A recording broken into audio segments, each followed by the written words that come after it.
Orochimaru merupakan seorang shinobi, sosok antagonis yang juga seorang jenius, salah satu dari shonen legendaris dan memiliki ambisi yang sangat rakus, yang menginginkan segalanya, termasuk rahasia-rahasia tergelap dalam dunia ninja.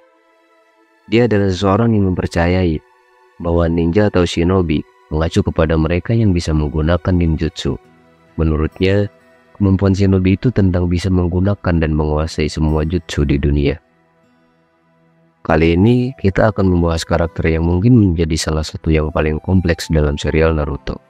Ia adalah Orochimaru, shinobi yang mengejar keabadian, sosok yang merepresentasikan salah satu dari 7 dosa besar manusia, yaitu greed atau ketamakan. Orochimaru adalah seorang yatim piatu yang menjadi murid Hiruzen Sarutobi bersama dengan Jiraiya dan Tsunade. Dibandingkan dengan Jiraiya yang lebih santai, riang, dan bebas, serta lebih mudah didekati, Orochimaru adalah sosok yang berbeda. Dia adalah manifestasi dari kejeniusan yang tak terbantahkan, sebuah anugerah yang Hiruzen percayai hanya terjadi sekali dalam satu generasi. Bakat alaminya, wawasannya yang dalam, dan tekad yang tak tergoyahkan menjadikan Orochimaru sebagai seorang individu yang benar-benar luar biasa. Namun, seperti matahari yang bersinar paling terang, kecerdasannya yang gemilang membawa bayang-bayang yang terkadang menyeramkan. Orochimaru memiliki ambisi utama yang mendorongnya sepanjang cerita, yaitu mencari cara untuk mencapai keabadian dan memperoleh kekuatan yang tak terbatas. Ambisi ini muncul dari rasa takut akan kematian dan obsesinya untuk mengumpulkan pengetahuan dan teknik ninja terkuat. Ia ingin memahami dan menguasai segala aspek ilmu ninja. Ambisi ini tak hanya mencakup kekuatan fisik, tetapi juga pengetahuan dan pemahaman yang mendalam tentang berbagai jutsu, ilmu, dan rahasia dunia. Ambisi ini yang membuatnya melakukan banyak tindakan amoral, termasuk eksperimen manusia dan pencarian tubuh sempurna untuk menjadi lebih kuat. Hal ini jugalah yang menjadi alasannya ditolak menjadi Hokage keempat oleh Hiruzen Sarutobi. Di dalam dunia Naruto, pelatihan dan pembelajaran teknik ninja memerlukan waktu yang lama. Orochimaru menyadari bahwa walaupun ia adalah seorang jenius, hidupnya tidak akan cukup panjang untuk mencapai semua yang dia inginkan. Maka dari itu, dia menginginkan waktu tambahan. Dengan kata lain, ia mencari keabadian. Menurutnya, penuaan merupakan sesuatu yang hampa. Pandangan Orochimaru tentang penuaan sebagai sesuatu yang hampa mencerminkan ketakutannya terhadap keterbatasan manusia. Ia tidak ingin terhalang oleh keterbatasan tubuh manusia yang bisa menua dan akhirnya mati. Oleh karena itu, ia mencari keabadian sebagai cara untuk melampaui keterbatasan ini, meruntuhkan tembok yang tak mungkin ditembus. Langkah ekstrim yang diambil Orochimaru untuk mencapai keabadian seperti menggunakan jutsu pemindahan jiwa dan mengambil tubuh orang lain, menunjukkan sejauh mana ia akan pergi untuk mencapai tujuannya. Sasuke sendiri mengatakan, この世の道理を解き明かすだのなんだのとくだらない利己的な理由で他人をおもちゃのようにもてあそび続けている。 Ini adalah aspek yang membuat Orochimaru menjadi salah satu penjahat yang paling menakutkan dalam dunia Naruto. Menurut Tsunade sendiri, dalam sudut pandangnya yang tajam, jelas terlihat bahwa Orochimaru memiliki kepribadian yang bengkok, bahkan saat masih seorang anak. Jejak-jejak sikap sadis yang tumbuh subur dalam dirinya mungkin merupakan hasil dari tragedi yang menghantui masa kecilnya, yaitu kematian tragis kedua orang tuanya. Di beberapa titik setelah kehilangan mereka, Orochimaru berdiri di depan makam orang tuanya, di tempat yang dipenuhi dengan aroma bunga yang menyedihkan. Di sana, di antara reruntuhan kenangan, ada sesuatu yang istimewa dan tak terduga. Ia menemukan seekor ular putih yang misterius. Menurut penjelasan dari Hiruzen, ular ini adalah simbol keberuntungan dan kelahiran kembali. Ular putih inilah yang kelak menjadi inspirasi yang mendorong Orochimaru untuk memulai perjalanan kelamnya, yang melibatkan eksplorasi kinjutsu dan pengetahuan tentang segala jenis teknik ninja.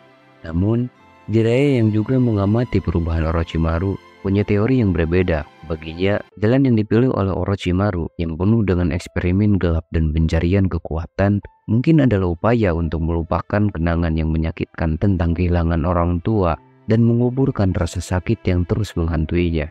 Dalam usahanya untuk melupakan masa lalunya yang penuh tragedi, Orochimaru justru menemukan dirinya tenggelam dalam kegelapan yang tak berujung, yang akhirnya menjadikan ia karakter yang begitu kompleks dan misterius.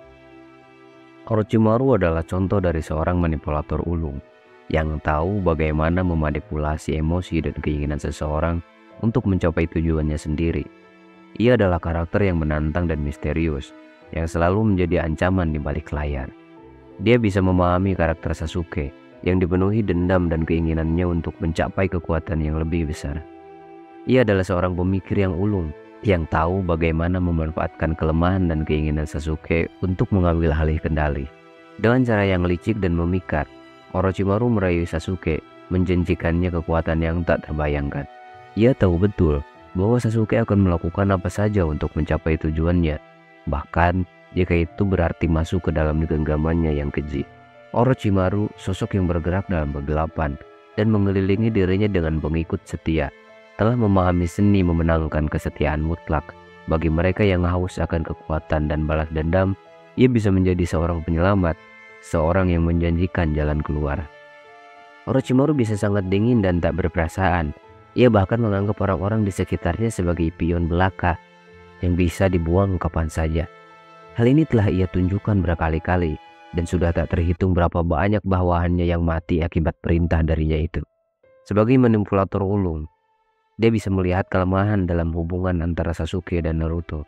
Dia menyadari bahwa ikatan persahabatan yang kuat akan keduanya adalah kekuatan yang bisa membuat tekad Sasuke menjadi lemah dan goyah. Dan ia merasa perlu untuk merusak atau menodai hubungan yang erat ini, karena ia tahu bahwa dengan cara ini, ia bisa menggoyahkan tekad Sasuke. Dengan merusak persahabatan mereka, Orochimaru berharap bisa memanfaatkan Sasuke untuk mencapai tujuannya, yaitu mendapatkan tubuh sempurna seorang Uchiha.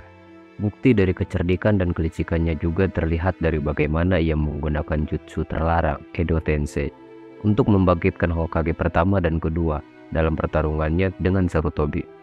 Hal ini dilakukan bukan hanya untuk tujuan praktis dalam pertarungan melawan Hokage ketiga.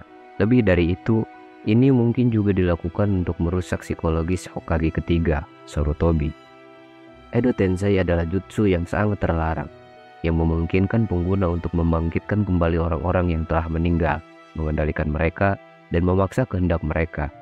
Dalam konteks pertarungan melawan Hokage ketiga, pemanggilan Hokage pertama dan kedua adalah langkah yang sangat kuat yang bisa mempengaruhi hasil pertarungan. Namun, selain dari sisi praktis, tindakan ini juga bisa digunakan sebagai alat untuk mengganggu emosi dan psikologis lawan. Dengan membangkitkan sosok-sosok yang sangat dihormati, seperti Hokage pertama dan kedua, Orochimaru mungkin berharap untuk merusak keyakinan dan mental Hokage ketiga. Ini adalah strategi psikologis yang cerdas, yang menciptakan tekanan tambahan pada lawan. Orochimaru mungkin berpikir bahwa dengan menghadirkan kembali sosok-sosok bersejarah ini, ia bisa memaksa Hokage ketiga untuk merenungkan pilihan-pilihan sulit yang harus dihadapinya dalam pertarungan. Orochimaru tanpa diragukan lagi merupakan seorang jenius. Bahkan Sasuke pun yang pernah membunuhnya berkata kepada Suigetsu untuk jangan pernah meremehkan Orochimaru.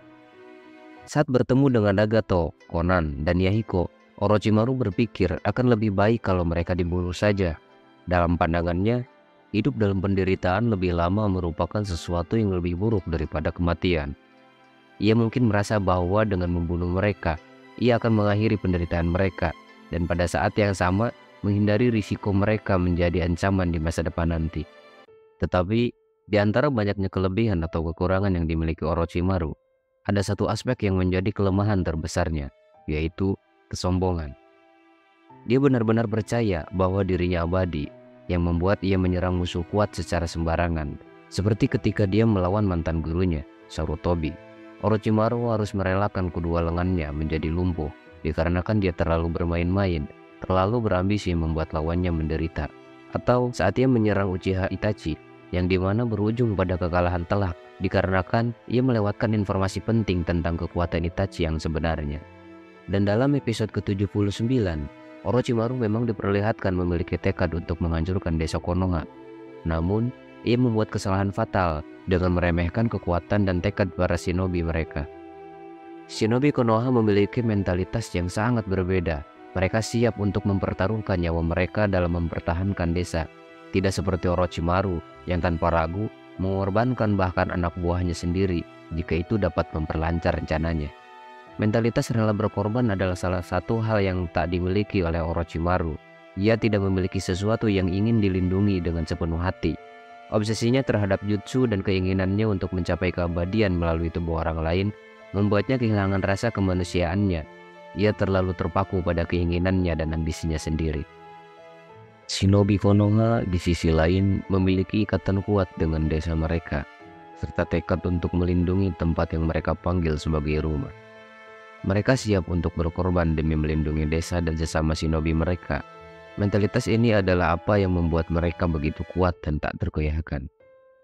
Orochimaru mungkin memiliki kekuatan dan pengetahuan yang luar biasa, tetapi ia kurang memahami pentingnya ikatan emosional dan rela berkorban dalam perjuangan. Ini adalah salah satu kelemahan fatalnya, yang akhirnya berujung pada kegagalan dalam usahanya untuk menghancurkan Konoha. Lalu, setelah dihidupkan kembali oleh Sasuke, kepribadiannya sedikit berubah. Meskipun dia masih mementingkan diri sendiri seperti biasanya, tetapi ia juga menyadari bahwa meniru seseorang sepenuhnya adalah kesalahan dari pengamatannya terhadap Kabuto. Dan ia juga menunjukkan ketertarikan pada jalan berbeda yang dipilih oleh Sasuke. Dia memilih untuk bertarung bersama Sasuke daripada mengabaikan perang yang dibuat oleh Madara seperti yang dia rencanakan.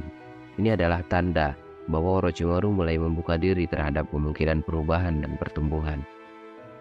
Dan meskipun ia merupakan antagonis, tetapi dia juga seseorang yang memahami hakikat manusia, kebenaran tentang dunia ini, tentang konflik dan kebencian, sebagaimana yang dia katakan sendiri. Terima kasih. Bagaimana menurut kalian?